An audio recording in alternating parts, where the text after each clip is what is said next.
Yes, welcome everyone to our book study group. John Lavenia here with you. Good to see Missy and Bob and Julia and Kim. And I opened the room a bit late, so we got people still looking to get in, but that's okay. We're going to go ahead and get this show on the road. Hopefully you've all had a great Monday. I've had a very interesting Monday, or as I could say, a fascinating Monday. It's been fascinating. Technical problems, Missy, you know what I'm talking about, right? Frustrations, things that we have to deal with. And yet here we are for our little reprieve to talk about, in my opinion, some of the best stuff that's ever been written, which is why we have our book club. It just so happens that we're reviewing my book, and we have been for the last couple of weeks, and we're going to continue on that path right now. Let me make sure my stuff is right. Today we are covering two chapters, the chapter on decision and the chapter, What Did You Say? That's the title of the chapter. What did you say? Hopefully you've all actually read the stuff, so you know what we're talking about. I'm thinking we've got a few people that are having trouble getting in the room, but I'm glad. Did anybody here have trouble getting in? Missy, you're good. Julia's here. Kim's here. Okay. So these two chapters, which I actually, having reread them, it's always interesting for an author to reread their own stuff and think about where they were at when they wrote that. Of course, if it was just last week, then it's no big deal. But if it was 11 or 12 years ago, like in the case of this book, it is interesting because there's things, and I think I've mentioned this before, there's things that I would look at now and say, you know what, there's more I want to add to that, or I might word that a little bit differently. So that's what I've been dealing with as I've been going through my own work. But these two chapters on decision and the other chapter on the internal and external dialogue as it relates to your conscious versus your subconscious mind, that internal argument, that cognitive dissonance that so many of us deal with, right? It's an interesting thing. So who's got some thoughts? Hey, Lindsay, good to see you. Catherine, glad you're here. Good to see you. So as is tradition, we'll start with opening up the lines to the peanut gallery. Who's got some things that hit you from these couple of chapters on decision and about our internal and external dialogue, what we say to ourselves? You know, my mouth is big. I'll talk. Well, come on down, Missy. Well, I'm not sure I did the right chapters. You need to put a 1 and 2 on your chapters, but observing yourself. Yeah. I am finally understanding.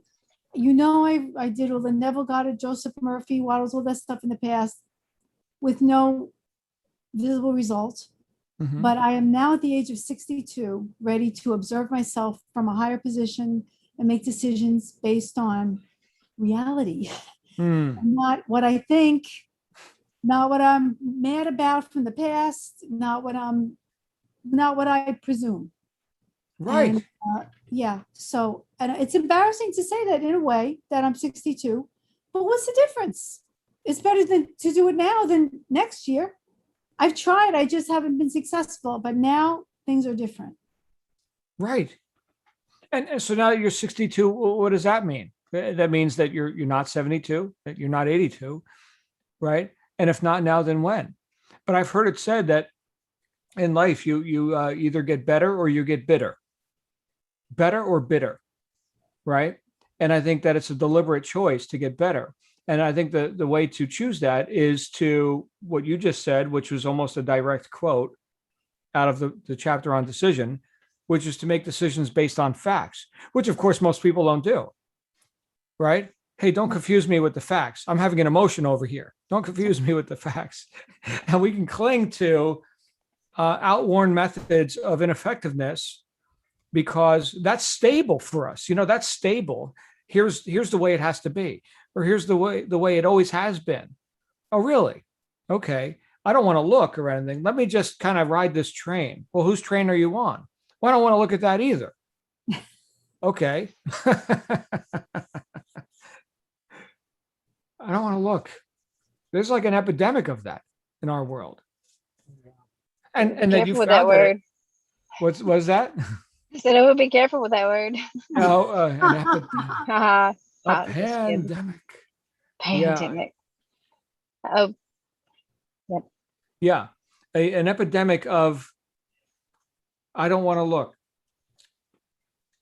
non-confront of facts, right? But can we solve any problem without confronting the problem? I would argue no. No, I mean, how do you solve a problem without looking at the problem? So well done, Missy. Right.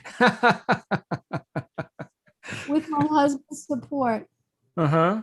He's trying to do this for me for years, but Well, beautiful. Bob, you get credit too, brother. No, something's happened with her in the past month or so. Everything I've been trying to tell her, she doesn't listen to me. that's Well, not true, Bob. Well, I listen and then I throw it out the other ear. yeah, what I know, I'm from Kansas. I mean, now a couple of takeaways, one from the first chapter about decisions and the other from the second chapter, what did you say? Mhm. First of all, there's a lot of Dale Carnegie in here, I've noticed. Dale, you think? Okay. Well, or maybe Dale's emulating you. I don't know. But one of the things that he said was, when you look at a situation and you're going to make a decision about it, one of the things you have to consider is, what's the worst that could happen? Mm. All right. And many years, I have to admit, I was laboring under the same sort of misapprehension that, gee, if I choose from column A instead of column B, Armageddon is going to happen. Right. All right. Well, taking the second chapter first, your quote from Twain about thousands of problems in my life I've had, most of which never happened. Right. So, that's being paralyzed by that is a very important thing to overcome. Mm. And then the other thing from the previous chapter was your etymology of decision, decidere, to cut away, to cut back, cut off. Because Right. once you've made a decision, you're cutting off everything that doesn't factor into it Mhm. effectively. You just have to be decisive. You have to take a stand and not be afraid to take it. And then I appreciated the biblical reference to Sodom and Gomorrah. Ah. Okay? The lesson on the highest plane is, don't look back at your sins. Okay? Don't go back to your sins by even looking at them. The past. Okay, once you've decided to convert and live, go that direction. Don't go back, don't even look back. And then on a lower plane in your life, once you've made a decision, adhere to it and don't be afraid to take that decision. We have to modify it in the future, maybe make another decision, sure. This isn't going to be the last decision that you make. The Mm. decision you make right now isn't the last one you're going to make. It may not even be the most important decision that you make, but you got to make it. So you Right. might as well make it and move forward. Beautiful. Thank you. Thank you, Bob. And as Bob just mentioned, it's not that we're not going to optimize. Okay. So like in that story from Genesis, right? So here's the angel said, hey, get out of Dodge, right? So they're running to the hills. Don't look back. Does that mean that you can't find like maybe a more optimal path? Okay, well, fine. We'll get a better, we'll build a road or something. That's cool. We're not going back. Right. So awesome. Wow. Yeah. I actually brought that up in our general session today. Of course, this whole book club is brought to you by our paying members of JL Success Mastermind, where we meet every day. Thank you. And yeah, you're welcome. And you can become one if you're not one already. But the thing we talked about was decisiveness as it relates to, all right, I'm going to do this business now, whatever this endeavor is. But right, well, I hope, I'm not sure right now, I'm looking at evidence of others who have failed, and but what if it doesn't work for me, and all the buts, right? And the maybes. Maybe is crazy, right? Indecision, maybe. Oh my goodness. You want to piss away time and get nothing done? There's the magic word, indecision, right? Maybe. And so once I've stepped forth, there's no stepping back. right? That doesn't mean I'm never going to blunder. In fact, one of our members today said there was an interview with this guy, very successful guy. You know, how did you become successful? He said, good decisions. Well, how did you come to good decisions? He said, experience. And well, how'd you get the experience? Bad decisions. Right. Lindsay, what do you think about all this? Come on out, my friend. I thought that was pretty to the point. Yeah. But the whole chapter, the whole book is great, but my favorite part of this chapter is I dare to make an ass of myself in front of anyone who cares to look. Why not? I mean, what are we afraid of? What will they think? That's what we're afraid of. Yes. What will they think? Fear of But criticism. they don't. Right, Generally, they think. don't. Yeah, it's terribly presumptuous. Right. Yes. What will They they don't think? like They to don't think. assume. Right. And they're just going to go gossip to their little friends. And who gives a shit? I mean, really, who cares? Does it really matter in the end scheme? I've gotten to where it's just like, go away, take the negativity and go. Right. But that's just me. It's like, dare me to do something and I'll probably do it. You've gotten me, told me to do 10 jumping jacks because apparently I looked probably like I do now. Get up and do 10 jumping jacks and do something, Lindsay. I'm like, okay, do it. What do you do? I said I was coachable, but I don't know. For those who don't know Lindsay or who are new to the group, I've known Lindsay for years, and she was kind of dragging ass one day on a call. I was like, go do some jumping jacks or something, and immediately she was out of her chair doing jumping jacks while we were talking. So, and I didn't feel like I made an ass of myself that day. I just was following direction. But then your energy, instant energy. Mm-hmm. Do the thing, right? Do the thing. Right. Yep. Action first. But yeah, I don't know. That just made me smile because, if not me, then who? Somebody's going to do it. So, wow. Yeah. But yeah, there's really, these are great chapters, but I loved that. Good. So anyway. Thank you, Lindsay. All right. Well, let's, I don't see any other hands or any other open mics. Let's dig into the text real quick, meaning, for the next 40 minutes and see what we got here. See what this guy wrote.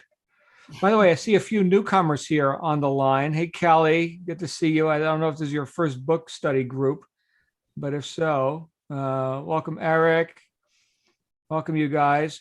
All right. So where's the book? I got the book, but I haven't read it yet. So I'm just listening. It's okay. You're hearing from the author, so it's you get credit for that, right? So yeah, decision.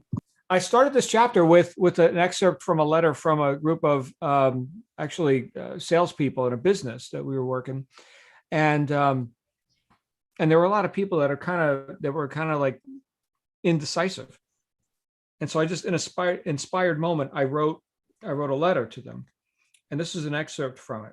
And apparently it got a lot of people off their ass. So I included it here because it's easy to fall back into, the idea of, well, I don't have to really play full out. I don't have to really make my mark. No, you don't have to. You don't have to do a damn thing. You can do whatever you want. You don't have to succeed. You don't have to play big in life. I mean, you're immortal, right? So you can go ahead and piss away time and you can do whatever you want. I'm not. I'm going for it, right? And that induced action on the part of people who received that letter. So I included it here just to see some of the flavor of this. But as Missy indicated when we first started talking, most people play to not lose rather than playing to win. Most people base decisions on their past and what worked or didn't work, right? So there's the pro and con of that. Right. Let's keep doing successful actions without sitting there having to think, should I do this? Well, I already know it works. Well, then just do it. Right. So we could form habits, and those are pre-made decisions that we've just done those actions again and again. We don't have to keep thinking about it. It's already done. Right. The decision is. But, and it's a big but, what most people actually do when they're doing anything of significance or considering doing anything of significance, they look back on their past. which is not a good indicator because it does not set any precedent on where we can go tomorrow. We talked about that in previous chapters, right? So we're reacting rather than observing and responding and being analytical or reason, using reason and other mental faculties. We're actually basing our decisions on an emotional reaction to stimuli which occur similar enough to things that we did in the past. And so there's the habit that we don't even know of, where we avoid things like could be opportunities, could be things that could advance us in the direction we want to go, because we haven't already succeeded at it before. There is no way to know what the path looks like if we haven't walked down it already. So we have to be willing to look. And like Bob said, that doesn't mean you're not going to make more decisions or optimize the ones you have made. But we're never going to take action if we don't decide. So let's do that. We've got to be willing to look. And that's the first step with being able to use any of the principles that I talked about in this or any of the books that I reference. We've got to be willing to look and see what's actually workable in life, ours and others who have come before us. Because if we can find evidence to indicate that this might not work, we can definitely find evidence to indicate that this also can work. Because I believe anything can work. And later in this chapter, we're going to get into 2 questions that successful people ask themselves, consciously or not, when making decisions to move themselves in the direction of their goals. But we're not going to know if we don't actually look, right? In fact, here's a pretty smart guy named Socrates. I know you love this quote. In fact, Lindsay quoted this guy a couple of weeks ago. We weren't even on this chapter. I know nothing except the fact of my ignorance. Pretty bold statement from who was arguably the wisest man of his time. But where do we get these beliefs? Whose train are you on, as we said before? Whose life are you living?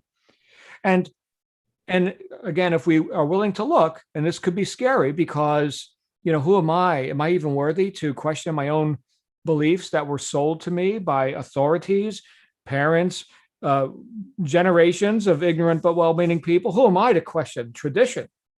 Okay, did it benefit them? We've got to be willing to look.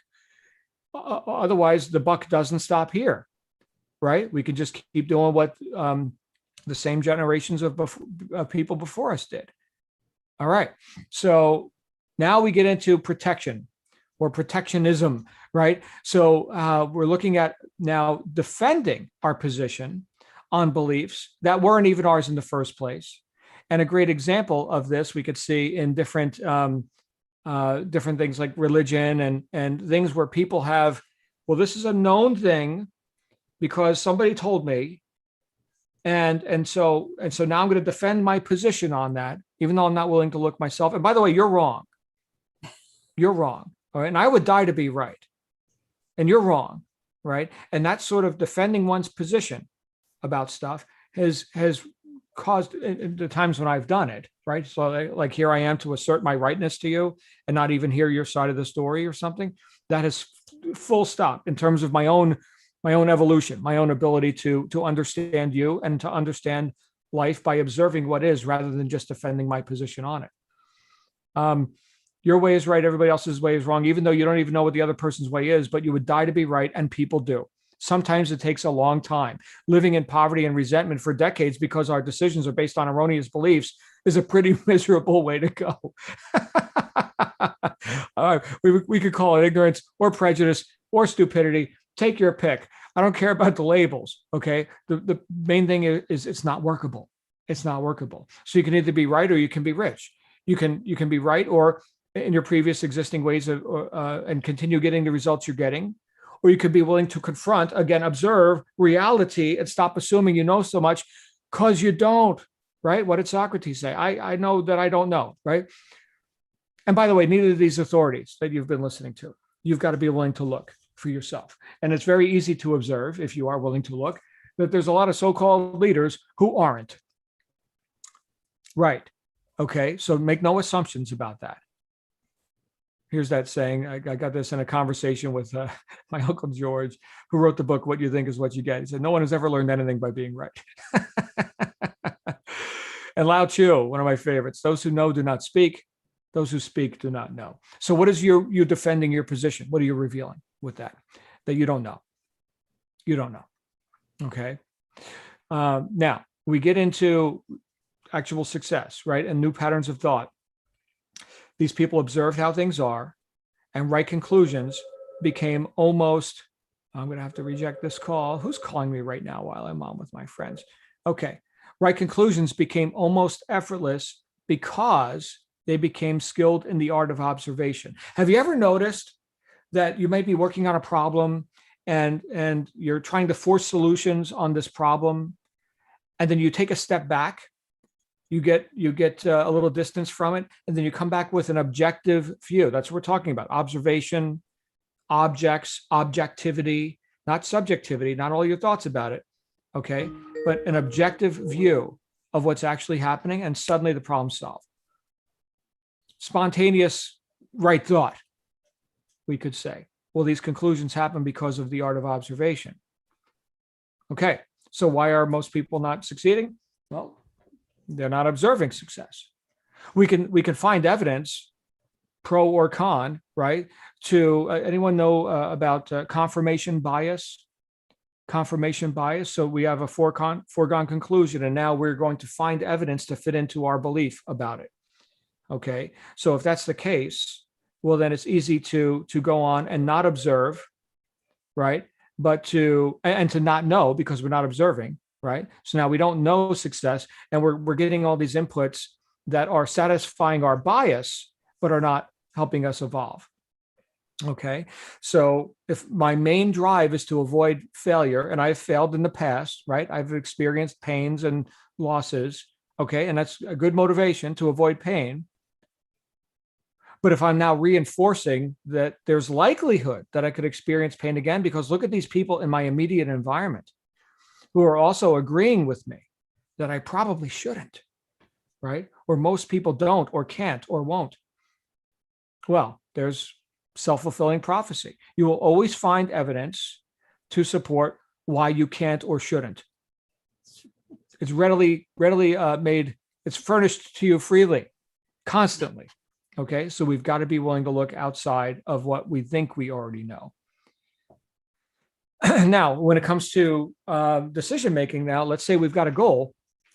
You know, there are people who will hold themselves back, and this is, now we're getting into some deep psychological, space here, where if I've been bad in the past, and I don't want to be bad, right? I don't want to harm you, my fellow man. So let me hold myself back, because I might hurt you, which isn't a good thing. And I would, the most important thing is that we consider we're right and that we're good people. You don't want to be bad. This happens a lot in the area of wealth creation, or when people are embracing business and entrepreneurship for the first time with this erroneous idea that if I get more, that you're going to get less. Like there's only so much pie, right? And so, if I take more than my fair share or something, I'm depriving you. Whoa. We're making all the pie that you want to make here, right? So it's not about competition. It's about creation, right? But if you think that you're depriving others, you'll hold yourself back. You'll withhold your efforts. You won't quite reach. You won't decide. You won't execute, right? So this is something I've observed again and again. Now, we can also see that in the reaction to other people, how they react to us. Let's say we are successful, okay, and you've actually applied principles and good actions into your life. Well, guess what's going to happen? Other people are going to then have that view of you. Back to the idea of what will they think.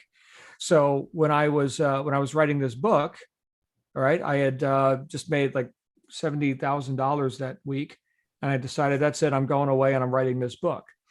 And all right, what's your reaction, knowing that this guy, this author guy, this rich bastard or something, right, just wrote this book? How dare he, right? Rub it in our face. Are you having any adverse reactions to that? Is that something that is, that you've got an opinion about, or that you think maybe you can't too, right? Envy. There is no emotion more powerful in terms of sending money running in the other direction than envy. Can we not celebrate others' success? We can, and we should. And we've got to get rid of any idea that there's only so much pie, right? So this is a huge, huge thing. And I experienced this. I think I wrote about it here in the book. All right, yeah. Here's the guy. I was driving a Maserati at the time. I got a flat tire. He had to fix the tire. And he was thinking, oh, that rich bastard. Yeah, yeah. And at the end of it, I gave him a $20 bill. He did a good job, right? And give him a tip. And suddenly I was his pal, right? So that's interesting. One little thing, one almost completely insignificant, tiny little piece of paper completely changed the experience. Okay. Now, I guess we could also call that a bribe. I don't know, but you go ahead and tip the guy, right? But what changed? Was it me? I was the same guy the whole time. His perception of this guy who drives a Maserati changed. So what we're really talking about here is principles over personalities. By the way, where I got that from, that was not something I originated. When we talk about making decisions about right conduct, right behavior, right action, this is something I got from 12-step fellowships. For anyone who knows about like 12-step fellowships, they have what's called 12 steps. That's the main doctrine of, how to live sober and get your life working and all that. And they also have something called 12 traditions. And these are ways to conduct the group. So the 12 steps are for the individual, right, to get your life working. And the 12 traditions are how we keep the group working. And so there's no outside interests and all other stuff that would interfere with the purpose of the group. It's kind of like the bylaws or the guidelines for a working group in that environment, right? And the final tradition in their 12 traditions has to do with always placing principles before personalities, right? So now we know we're on the right track, okay? Because I disagree with you, and I think, I don't like that guy so much, and whatever. That's okay. We're here for a purpose, and we're basing our actions on principles, not what you think of that guy who you may not like today, and who the hell says you're right anyway, right? So whatever your opinion's worth, right? We're here for a bigger purpose, right? So we're going to base our decisions on principles. And so now we get into a deliberate choice-making action of the two main questions that every successful person, whether they know it or not, asks themselves when confronting the opportunity to make a decision. Question 1, will this action move me in the direction of my goals? Yes or no? Question 2, if the first answer is yes, second question is, will this decision or this action violate your rights or the rights of others or cause diminishment to you? And if the answer is no, so the answer to the first question is yes, the answer to the second question is no, no third question. There is no third question. We're in action. And we know we're in action because we see our feet moving, right? To decide but to not act is to not have decided, right? You're just kidding yourself. Okay, so those are the two questions. And you can ask those, you can actually vocalize that to yourself deliberately and consciously, as it becomes more habitual for you. You probably wouldn't have to say the words or whatever. But think about that. Think of every successful action you've made, right? Is it moving you in the direction of your goals? Yes. Is it violating the rights of others? No, unless you're a sociopath or something, and you're just okay with, being that sort of a person, or you don't even recognize, right and wrong. I don't think that's anybody in this conversation. Okay. So if you've got morals and ethics and integrity, well, good. And then do it. Take action. All right. So people become powerful in their life as a result of making self-determined decisions and backing them up with action. And now we get into the cutting off point. As Bob mentioned, decidere, to cut off, right? So I'm cutting off from all the possibilities, this one possibility. This is what I shall not be denied. And I've determined that. This is self-determinism in action. This is self-determined decision-making.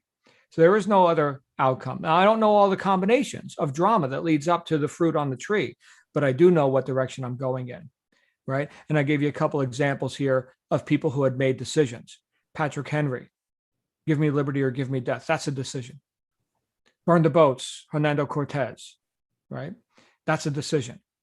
Think about that. Here's Cortez showing up, and I'm not saying this is moral or right, but back in the days when being a conqueror was a profession that you could have, now we do it in other methods, usually with governments and other criminal organizations. But here's, this guy who is, going to go take the Aztec gold. When they landed on the beaches, he didn't say, hey, guys, if the shit hits the fan, I'll meet you back here at the coconut tree and we'll get out of Dodge. No, he said, burn the boats. If we're going home in their boats. Now let's go get the gold.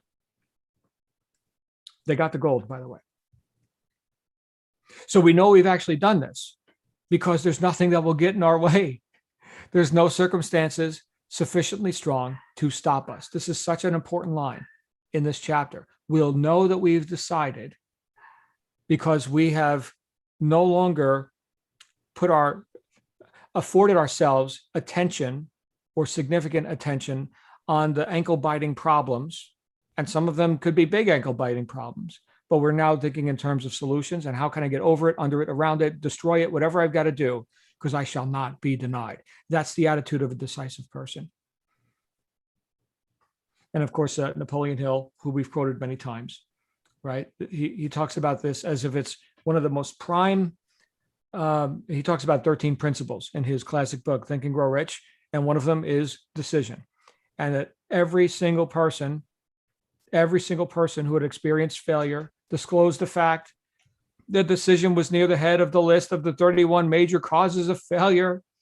I've actually done lectures on, and Lindsay, you know, on the 31 causes of failure. It's actually 30, but he gives you an extra one in there. Number 31 is, and whatever else we didn't talk about here, if you could think of something we didn't enumerate, put it in this slot here. So it's actually 30. Okay. But procrastination, the opposite of decision, is a common enemy which practically every man must conquer. Procrastination, the opposite of decision. So procrastination and indecision are cousins, or we could say they're one and the same. Non-doingness, non-action, non-decision, same thing. So why is this so important? Because it crystallizes into doubt. The two blend to become fear. And no intelligent action can come from a fearful mind. You lose. What kind of good decisions are you making sitting there in a state of fear and doubt? No. You lose. And here's Lindsay's favorite quote. I dare to make an ass of myself. and now we're into, yeah, go ahead. You were going to say, if not me, then who? If not me, then who? Right. So, and here's, the story from Genesis, right? Sodom and Gomorrah. We make decisions in a moment of clarity. The angel spake unto me and said, run to the hills. Don't look back. Don't look back. That's it. Escape for thy life. Look not behind thee. Neither stay thou in all the plain. Escape to the mountain, lest thou be consumed. But his wife looked back from behind him, and she became a pillar of salt. She stopped. Right? Don't turn back. You make your decisions in a moment of clarity. And sometimes that's all you get is a moment. Right? The angel spoke or whatever. And you got the hunch and you just knew you were on the right path. Yeah, now here comes all the drama telling you how wrong you could be. Don't look back. All right. So indecision is the enemy. Creeps in through the remembrance and avoidance of past failures, pains, and losses. It's assimilated when we leave ourselves open to the beliefs of others. Here's everyone else giving us the evidence to confirm our bias that we probably can't. Entering in our mind unchecked for the sake of agreement. Agreement. That's the booby prize. The booby prize is you get to agree with other people who aren't going anywhere. Simple action, vacuum law exercise. Now, I know you're all very excited about this, especially the ladies. Okay. So you go into your closet and you make a decision. And the decision is based on you being willing to look and observe. Here are clothes that you may have paid significant money for, but you haven't worn in a year. Give it away. Or sell it on Facebook Marketplace or whatever. I don't care. Okay. But you can give it to the needy, right? Here's what's going to happen. You're going to create a vacuum, and that vacuum will be filled with clothes you'll actually wear. That's right. People have done this with, give you an example. There was someone who wanted a big piano, like a grand piano. And so they decorated their whole house, but they didn't have a piano yet. But they left that space open. Big space for a big piano. Guess what showed up a couple months later? Nature doesn't deal with vacuums too well, right? They're going to get filled.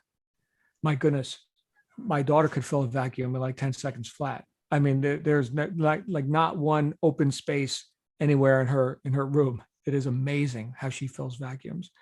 So anyway, that is the chapter on decision. And anybody else have some stuff you wanted to say about that before we move into the next chapter here? I got one more thing. Come on. I've already cleaned out my closet. My trunk is packed. Going to Yeah. Goodwill. Oh, I'm so wow. proud. It's done. Mm. Oh, look at that. I We're am getting a done demo. with that. Yeah. Well, I've got to get that out of my trunk of my car. But yes, I've already done that. Purged out with the old and with the new. Was those, so that's a decision. You just made a decision that Mhm. that stuff will now leave this space and go to someone else's space. That's a cutting off point. Was that a hard thing for you to decide? Nope. I got to get that emptied out and now I'm ready to fill her up again. Okay. So no more clinging on to the past. So that's Never metaphorical. have. And right. Yeah. It's metaphorical, but at the same time, it's very observable. Like you're really doing it for real. Okay. yeah. Wow. Good stuff. I used to have a 6-month rule. If you don't use it in 6 months, you don't need it. It's gone. Okay. Yeah. Yeah. But- In season closing within 6 months. So that means it's in season and yet I haven't worn it in 6 months. That means that by the time next time I wear it, it would be a year from now because it's almost out of season, right? Winter, summer, that sort of thing. I'm not telling you to throw out your winter coat if you haven't worn it in 6 months, right? You I live in what I'm saying. Alabama. Right. Yeah, Right. I mean, Okay. it doesn't Got it. matter. Yeah, I'm in Phoenix. I get it. I remember seeing my winter coat somewhere. Yeah, me too. Last time I was in Utah, I had my winter coat. And it was awesome. Kelly, you've got the floor. Hey, Kelly. I just have to show you. See that grand piano? Uh-huh. That was exactly the story. When I moved into this house, I just knew that there was going to be a baby stand-up grand piano that would show up here one day. Took 3 years, but there it is. Yeah. And it was Wow. given to me. Yeah. It was a gift. Congratulations. So yeah, that's my story. Well done, Kelly. All right. Good times. Well, moving into our next chapter, and this one gets a little bit bold, but full of instruction. This is, I think, a very purposeful, well, they all are purposeful chapters, but what did you say? What did you say? I ask myself that sometimes when I'm conscious of it. Okay. And what is the conscious mind? Is that which we think with, right? I shall now take this action and I thought it and I now did the thing consciously, right? But then there's the subconscious or what some would call the unconscious or what have you, right? And that's not what we necessarily consciously think with. And yet it is the workhorse. It does all the things. It's actually what brings things to us and brings us into communication with other stuff, even things that we may not be conscious of. All right. So it's a super powerful sort of a thing. If we think of it like an army and you're the army commander with your conscious mind, you can give orders and such. Okay. But the subconscious mind is the army itself. Right. And there's a funny story here about it. Hopefully everyone's read that. I know some of us haven't yet, but get the book and read it. But what we're seeing here when we look at this story is chaos. Here we have mixed messages, right? And yeah, do that. Actually, don't do that. We're talking about bad control. Bad control. Here's the army commander who is not controlling the scene and giving mixed messages and not having a product out of it. He's not getting. You may wonder how the commander gets anything done. Well, he doesn't. Right? That's the punchline. And why? Why? He's not in present time. He's got all these other considerations about what it says on the news. And his mother called to ask him about, how's your health out there in the battlefield? You got to take care of yourself. And like all these side agendas going on, all this, what I would call counter intention.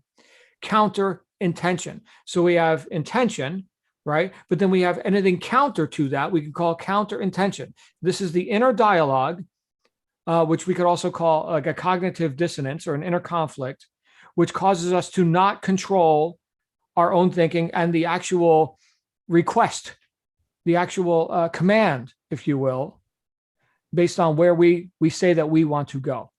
In other words, we keep pulling up the roots. We plant the seeds, we pull it up. We plant the seeds, we pull it up. So we've got to get in present time. So back like the last chapter, so we can observe what is and work with what is and not keep basing decisions or changing decisions based on assumptions or the past or things that don't even exist yet.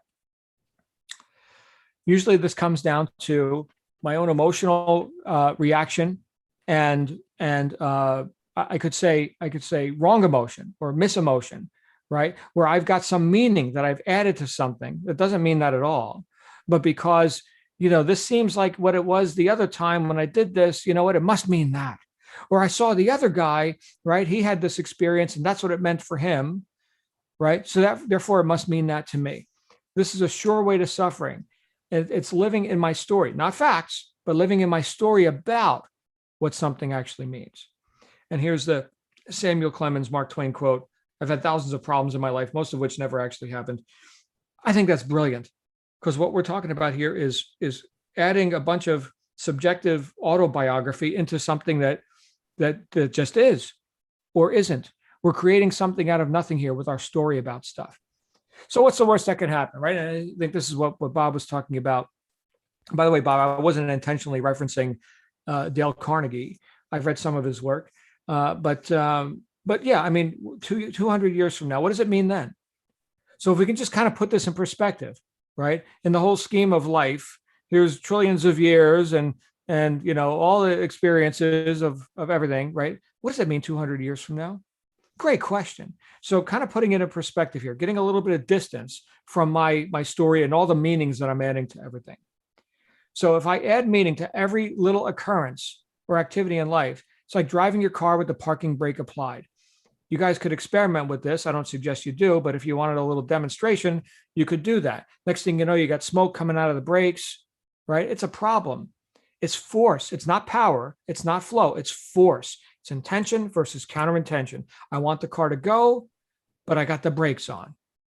This is how most people live their lives, right? Because they got all this meaning and all these questions about things like, am I worthy? Or like we talked about before, right? Will this violate the rights of others? Am I good? Am I right? So imagine a lion in the jungle. Hey, I'm not sure, if I should make the kill. I mean, that gazelle, they're doing the gazelle thing. And who am I to take down the gazelle? No, they don't have that conversation. Or the big oak tree. Well, you know what? I'm really big and tall. I should probably come down to your level, Fern. I mean, you're cool too, right? You're doing the fern thing. I want to be a fern like you. Silliness. This is bizarre, these examples. And yet we do it all the time. If we're conscious of it, right, then we can go ahead and correct that. But again, we've got to be willing to look. And I remember doing an interview with a magazine where they asked me for one piece of advice, the most profound stuff, John, for our listeners or our readers. What's one thing you could leave our readers with? And I said, decide who you are and then be that. They were like, oh my goodness, what a breakthrough, ladies and gentlemen. Yes, thank you, John. Okay, great. So what we're talking about is integrity. What we're talking about is deciding who you are within and then being that without. It's not a question of worthiness. It's a question of integrity, the state of being whole, undivided, and undiminished. And our outer dialogue is reflected by our inner dialogue. So if the inner dialogue is that counter intention, I want to, but I'm not sure, or I'm not worthy, or any of this kind of stuff, right? That is not a high integrity conversation to be having with yourself. That is an indecisive state about who you are. How can you have integrity to your vision then? Because it will be expressed outwardly. So it's not a question of worthiness. And here's a little clarifier. We've been talking in this chapter about meaning, not purpose. What does it all mean? What does it all mean? Okay, well, it doesn't mean anything. Okay, but what is its purpose? Oh yeah, now we're talking purpose. Yeah, and hopefully you've got a big purpose. Everything's got a purpose, or you wouldn't be here. And hopefully you've identified a nice, big, juicy purpose for yourself. People asked me just today, I was being interviewed today on a podcast where somebody asked me where I get all my energy from.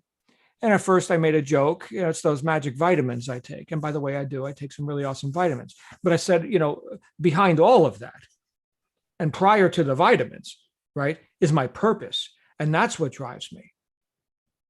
And so, yeah, I got all kinds of energy. I think before we went live, Missy opined that this John Lavenia guy never eats or sleeps. Yeah, I do that sometimes, just out of necessity. It's, it's an inconvenience, but, because I got a body and stuff. If I could figure out how to do all this stuff without having a body, man, sign me up for that. But I haven't figured that out yet. So here we are doing the body thing. But yeah, purpose will drive you. It certainly drives me, right? And so we're not talking about invalidating purpose. What I'm actually saying is these meanings that we've added may not be so valid after all. One of the first books that I started reading when I was getting on this whole path of self-discovery, or whatever we call this, was Handbook to Higher Consciousness by Ken Keyes Jr. Missy, ever read that one? That's a classic. No. No? Okay. But he made a point, and that is that we add suffering to the world just as much when we take offense as when we give offense. Because, I mean, here we are taking offense, and I'm part of the world. So now I'm suffering because I've got all this meaning that I'm adding to it. And okay, so yeah, I add suffering to the world, including myself, when I take offense, just as much as if I give offense. So who gets to suffer? Me, because all my stories about all this stuff and what it all means.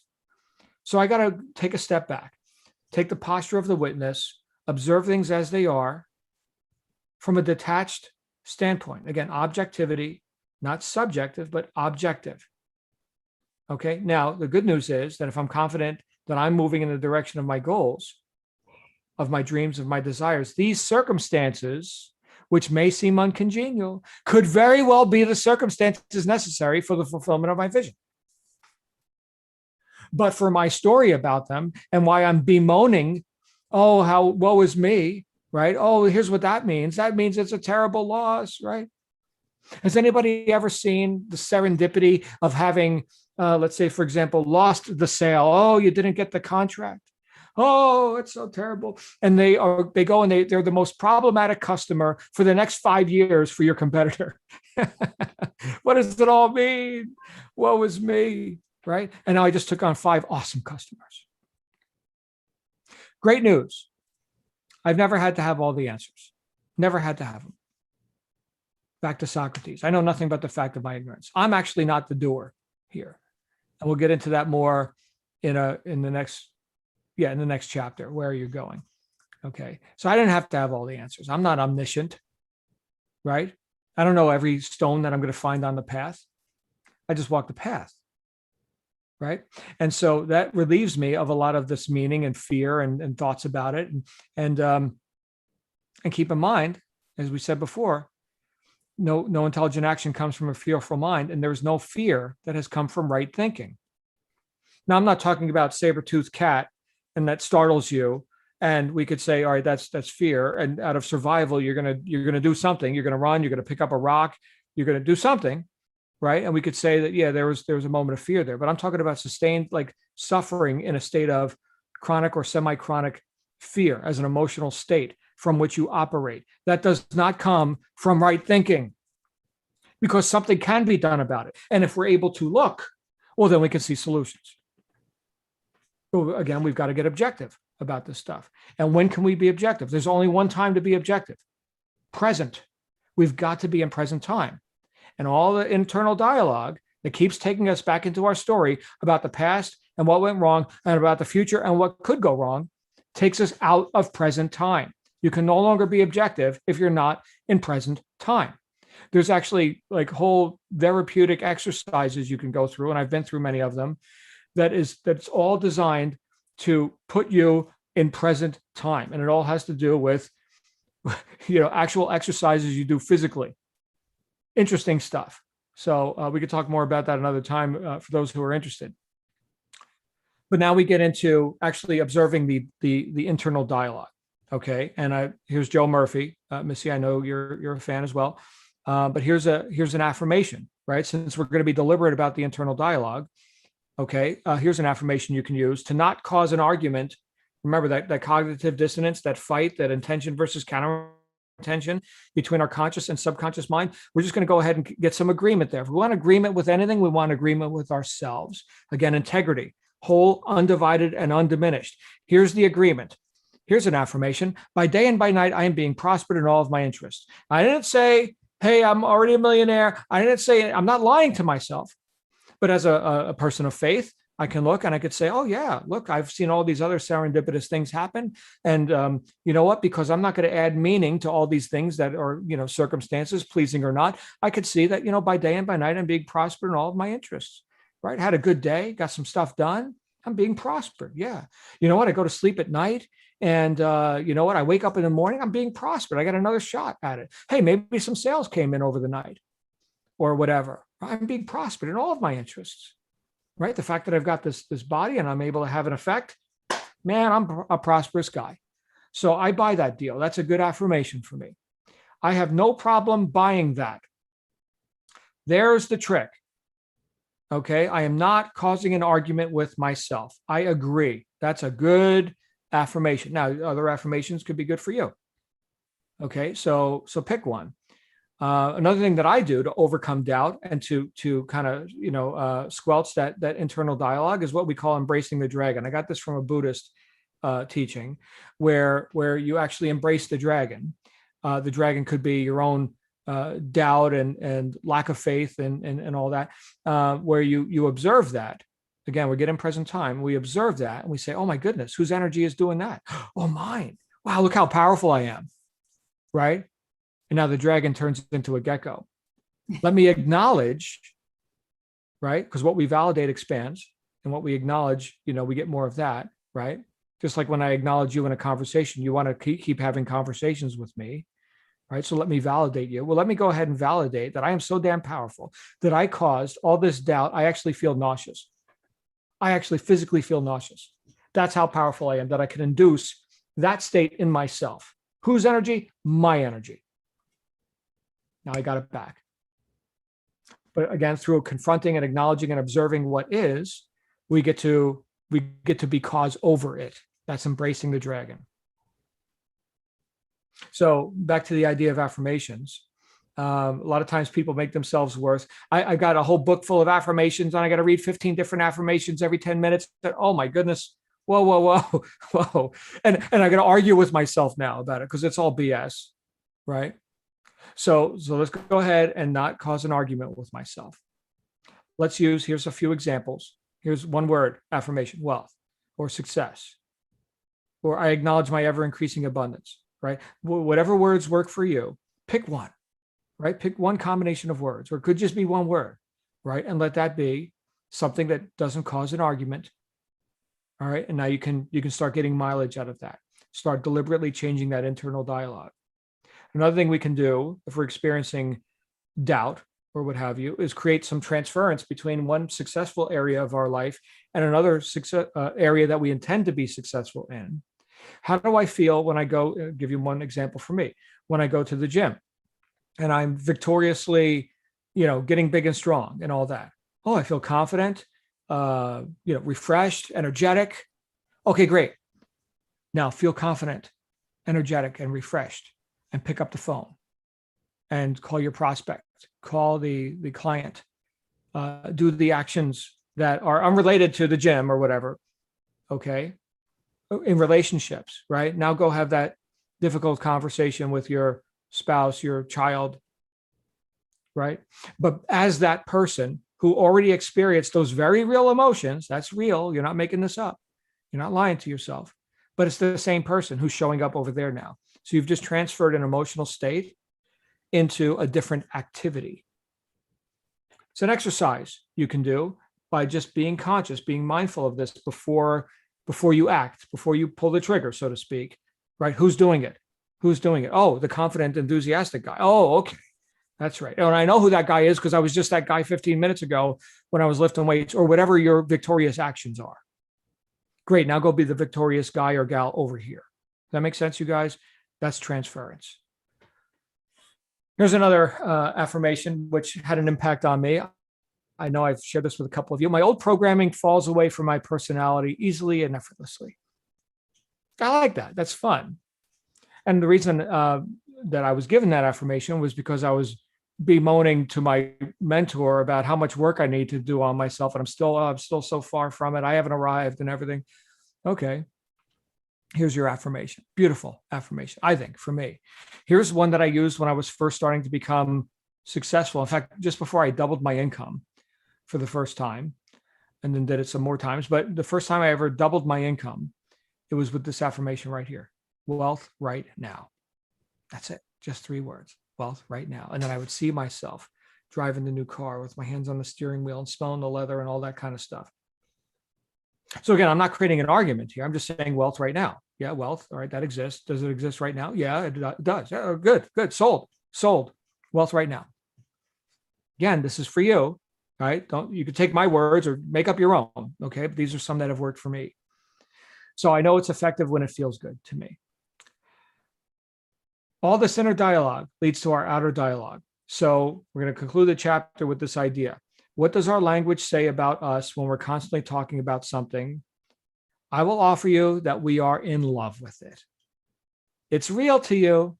You're in love with it. Or another way we could say that is you're in resonance with it. You're on a harmonious vibration. It may suck, but you still love it because you're continuing to validate the reality of it.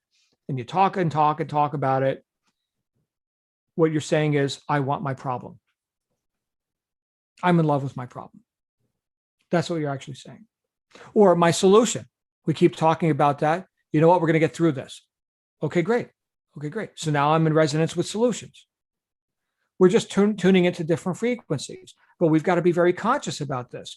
And sometimes, because I do coaching and such, right? I'll hear things that come out of their mouths, and I'm like, what did you just say? Back to the title of this chapter. What did you say?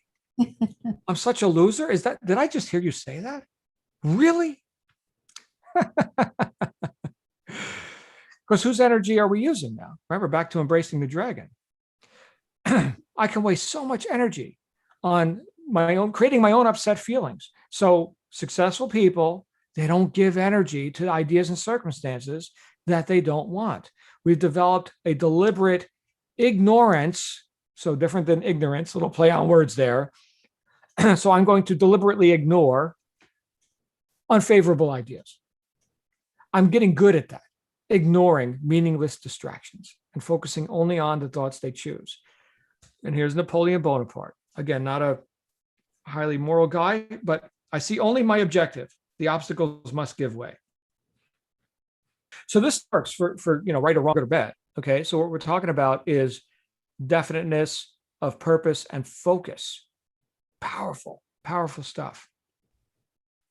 So when we actually look at this, we think about a couple examples that I gave you here. The internet is one, an FM radio would be another one. Okay, so you're on a certain website right now, but aren't all the other websites there right now too? Of course they are, but the only one that you can experience right now in present time is the one that you tune into, the one that you're on a harmonious frequency with. In other words, you tuned into that station, but they're all there already. Right now, they all exist. Same thing with our life, right? What reality are we tuning into more often, more consistently? This is where consistency comes in. And that internal dialogue revealed by our outer dialogue reveals what we're most consistently thinking about. In other words, what we're in love with, what we're in harmonious vibration with, what we're resonating with. I actually had a person, I sought counsel, right? And they, I would always talk negatively about myself, and they said, stop that. If you're going to come see me, then, that talk is out. So again, guys, don't think that I originated all this, like I've got some new truth for you or something. No, I mean, I've been the beneficiary of others who have walked the path before me. So stop talking negatively about yourself. You could talk in superlatives about yourself all day long and still fall short of what you're actually capable of. And what we're actually talking about here is you getting humble. A lot of people think getting humble means stop boasting about yourself. No, getting humble means honest self-appraisal. That means you're not a total loser. So get humble and start talking well about yourself, right? Honest self-appraisal. Sure, you've got foibles and blunders and whatever. Fine, who doesn't? But you're also quite competent, quite able, right? To say anything less would be a lack of humility. Honest self-appraisal. And so we could start looking at our language. I'll try. Yeah, we know what that means. That means I will fail with honor. I need the money. Hold on a second. You've always had everything you've needed. If you didn't, you'd be a corpse, right? Need means survival, needs, right? No. So let's check ourselves on that. What do you need that you don't have? Let's get honest for a second here. How about want? Want, right? I heard anyone read Neil Donald Walsh, Conversations with God, where he talks about he was asking God for money. God, I want money. I want money. And you don't answer my prayer. It was written, ask and it shall be given you, but you do not answer. And then God spoke and said, of course I've answered your prayer. You keep saying you want money. So you get to want money. Okay. Prayer answered. Want. Watch your language. See if it's worthy of you. Are you demonstrating your own self-worth by the words that are coming out of your mouth? or are you self-deprecating without even knowing it? Thoughts are things, right? So one other thing we could do is shift time, right? I was always late, or I'm late, I'm always late, right? No, hold on. I have been late. All right, so now it's in the past. Now I don't own it anymore. Right. And you guys know I've revealed that to you in previous conversations. I used to be late all the time. And now you know my policy. If you can't be on time, well, be early. That's it. Right. So just reframe the statement. I had been a loser. I have struggled. Okay, fine. Who hasn't? That doesn't mean I am struggling or that I am a struggler.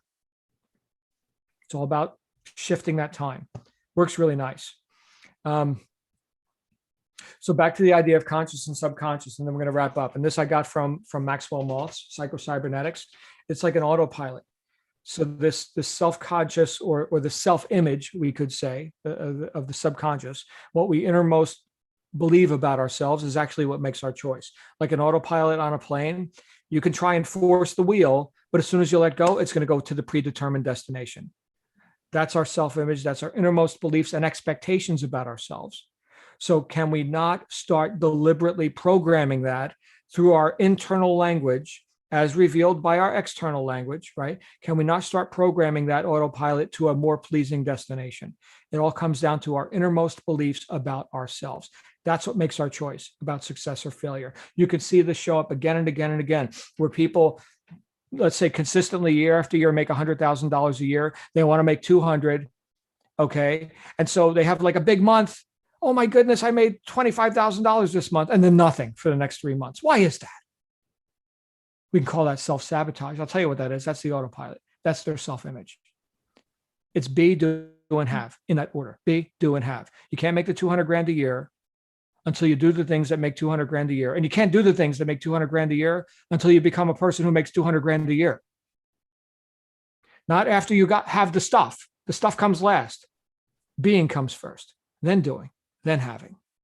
That's the trick.